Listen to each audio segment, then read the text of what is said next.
और बहुजनों के मसीहा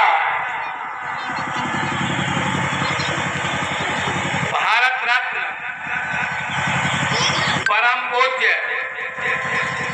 बाबा साहेब डॉक्टर भीमराव अंबेडकर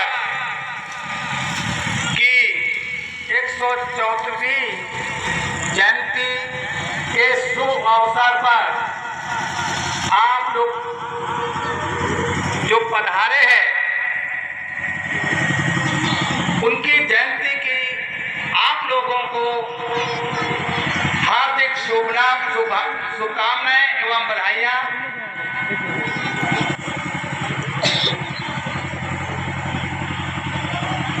आज की जयंती के शुभ अवसर पर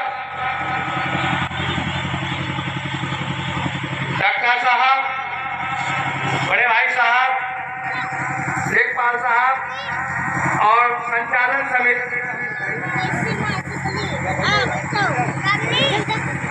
की आज्ञा से, हालांकि किसी भी सभा का संचालन करने से पूर्व, चाहे वो सभा छोटी हो चाहे वो सभा बड़ी हो, उसकी अध्यक्षता होती है और एक अध्यक्ष होता है। तो अध्यक्ष फिलहाल मैं डॉक्टर साहब को ही बना देता हूँ। जो भी प्रोग्राम आपके मुझसे होंगे, तो आज की सभा की अध्यक्षता रतन जी की अनुमति से मैं बाबा साहब के जीवन दर्शन, व्यक्तित्व, कृतित्व के बारे में हम सब मिलकर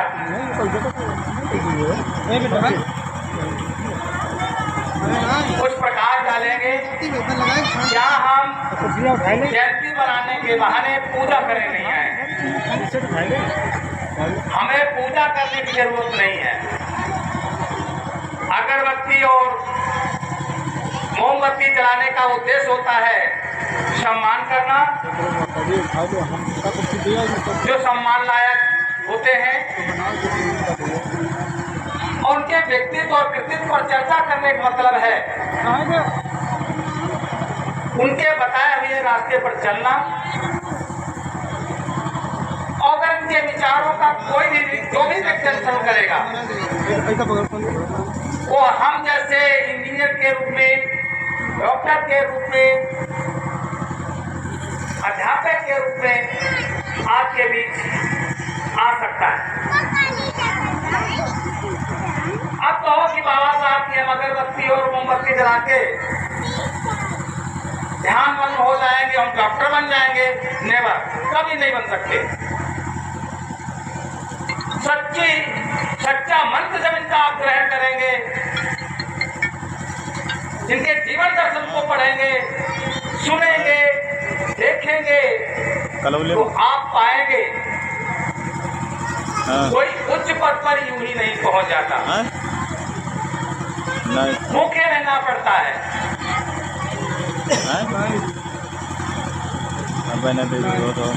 बिना वर्षों के यात्रा करनी पड़ सकती है और लगातार बिना बाधा के, बिना ब्रेकअप के जब आप सफर तय करेंगे और ईमानदारी से, दृढ़ता से संकल्पित होकर के मेहनत करेंगे, तब बाबा साहब की जयंती साकार होगी। बाबा साहब की जयंती मनाना साकार होगा। नहीं तो फिर मैं फिर कहूँगा कि नहीं, हम लोग खाली घूम कर रहे हैं। यहाँ आते हैं, केक काटा, केक खा लिया, लड्डू खा लिए, यही रह जाएगा। और जहाँ हम थे वहीं पहुँच जाएंगे, वो वहीं नहीं पहुँच, उससे बढ़कर पहुँच जाएंगे, क्योंकि हमारी मिली हुई विरासत, मिली हुई चीज को जब सवाल नहीं पाए तो अभी अपने आप को क्या कर सकते हैं? हम लोग बहुत ऐसे चले जाएंगे, जबकि हमको ऐसे करना आपके बताए जाते हो। दूसरा, हमें कहने में कोई बुराई नहीं, इसके पूर्व 23 मई 2023 को इसी सभा स्तर पर मैंने अपने विचार किया था, आज भी मैं जिक्र कर रहा हूं। आप जयंती मत मनाइए यहाँ, और जयंती मनाइए तो एक व्यक्ति की नहीं, विशेषकर इस मोहल्ले की पूरी जिम्मेदारी है। ये काम साफ सुथरा मिलना चाहिए, वरना हमारे जैसे व्यक्ति को यहाँ मत लाओ। शर्म नहीं आती आप लोगों को? गार्ड कर ले, दे दे। आता ईटा रखा हुआ है, ये बिल्कुल इतना ये फैला हुआ है। आप बढ़िया झाड़ू लगा के पानी नहीं छिड़क सकते थे, क्या इनको सम्मान दे रहे हैं आप? ये पवित्र स्थान, इसको बना के रखो। यहाँ पर आपकी बेटी पर आप नहीं रुकने आएगी, आपकी बेटी पर आप रुकने नहीं आएगी। ये सरकारी जैसे कैसे बन गया, इसको संभाल के रखो। ये एक व्यक्ति की जिम्मेदारी नहीं है, ये सभी मोहल्ले वालों की जिम्मेदारी, पूरी कॉलोनी की जिम्मेदारी नहीं है। लेकिन पता नहीं क्यों, अरे ठीक है, यहाँ पर भैंस गोरू मत बांधो, इसको पवित्र स्थान बना के रखो, साफ सुथरा रखो। यही यहाँ पर सीखने के लिए बुलाया गया है। और यहाँ कोई ऐसी चीज नहीं है कि जादू की छड़ी घुमा दिया जाएगा।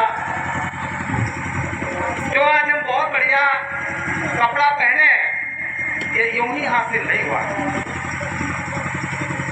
मैं यूं बता दूं कि मैंने कक्षा 9 2 बार पास किया। एक बार 8 साइड पास किया तो पता लगा वो जाकर के इसकी में इसे 70-18 नंबर किसी ने भी मार्गदर्शन दिया, इससे क्या तेरा क्या होगा, तेरी मैथ साइंस अच्छी है। तो मैं क्या करूँ, यहाँ साइंस नहीं है। तो बहुत कम विद्यालय के बारे में उन्होंने बताया, तो मैंने कहा तो पास हो क्या हो सकता है, उन्हें एडमिशन हो सकता है। चुरा के आए, पैदल चल के 25 किलोमीटर भाग डाला, साइंस पूरा टॉप किया। आप सोचिए कि उस उम्र में 13 साल की उम्र में मेरी बुद्धि कितनी तेज रही होगी, कितना आपको मैंने ग्रहण किया होगा। और कलौली के मेरे पीरियड के जितने भी लोग पढ़े होंगे सब मुझे जानते, मैं भले न जानता हूँ। अयोध्या जैसे आपके वो कोटे के नाम जो है, ये सब हमारे सहपाठी थे। और अपने छात्रों में मैं जब अपने पीरियड में था, इसी को अपने पीरियड की प्रार्थना जो होती थी, जिस दिन मैं चूक जाता था मंच पर, मुझे बहुत कष्ट होता था। पीछे नहीं, आगे मंच पर आइए। तो ये रही बात साफ सफाई की। और ना आप लोग करा पाए, हमको 2 दिन बता दीजिए, मैं झाड़ू लगा सफा कर दूंगा। करवाऊंगा नहीं किसी से, मैं स्वयं करने मुझे गर्व महसूस करता, क्योंकि कर्म करने वाला महान होता है, गंदगी सफाई करने वाला महान होता है, करने वाला नहीं। गरीब हो सकते हो, आर्थिक भी खराब हो सकती है। आप कपड़ा 2 रुपये मीटर का हो सकता है, नहीं साबुन हो सकती है, तो रेहू की लिक्विड साफ करके आप कपड़ा साफ कर सकते हैं। देखो नहीं है गरीबी का आड़े आ रही है। आपके घर में नहीं बन जाने की क्षमता है तो हम कह रहे हैं यहाँ आना आजकल चलते बहुत ऐसे इतिहास आप पढ़ेंगे जो रोड लाइट पे पढ़ के ISPC बने। बहुत ऐसे उदाहरण मिलते हैं। डीएम का चपरासी डीएम बना, उसे डीएम की आज चपरासी जो करेगा तो लापरवाही नहीं कर सकता, उसे भी बैठना पड़ता होगा और फिर वो डीएम बना। तो यही है हमसे बुलाया गया है। दूसरा, परिवर्तन लाइए। जब आप परिवर्तन की सोचते हो तो सबसे पहले विरोध आपके घर में शुरू होता है।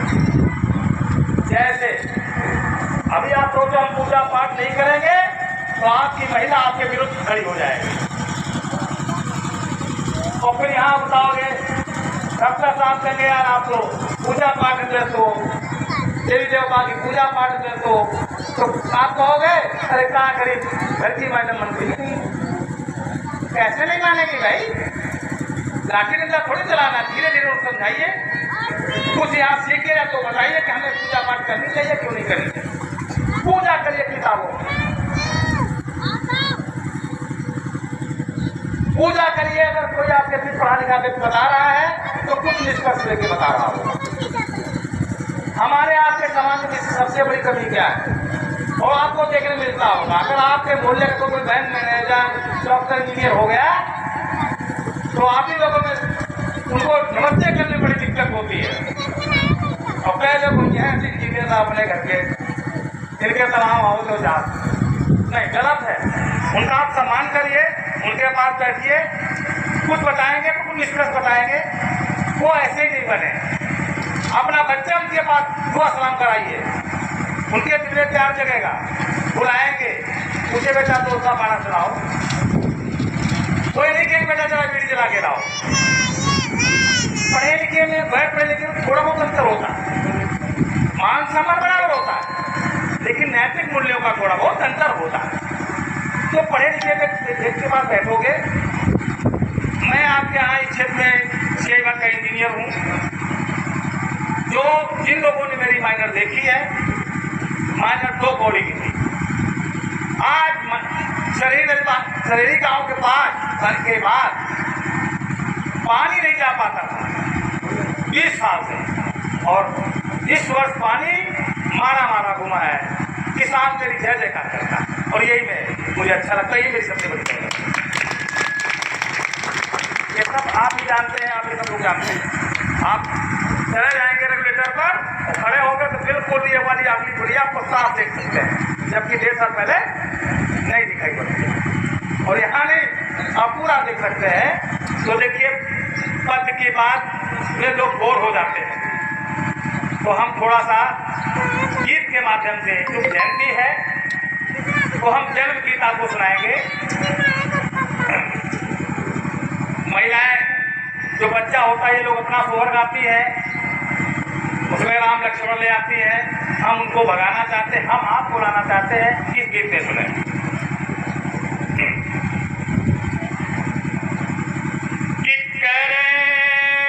देखिए, 4 लाइनें बताने जा रहा हूँ आपको, इसमें आपको कहाँ रहना है तय कर लीजिए।